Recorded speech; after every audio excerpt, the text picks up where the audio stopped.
মা ফাতেমার নয়নে মনি হযরত আলীর জান, মা ফাতেমার নয়নে মনি হযরত আলীর জান।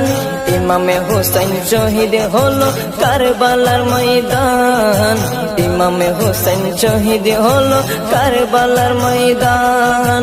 দয়ালে নবীর জবানে কারবালার বয়ানে, দয়ালে নবীর জবানে কারবালার বয়ানে, আওলাদে রাসূল শহীদ হবে হাদিসে প্রমাণ।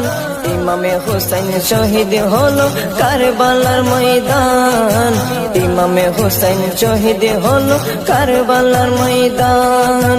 মা ফাতেমার নয়নে মনি হযরত আলীর জান, মা ফাতেমার নয়নে মনি হযরত আলীর জান। ইমামে হোসেন শহীদ হলো কারবালার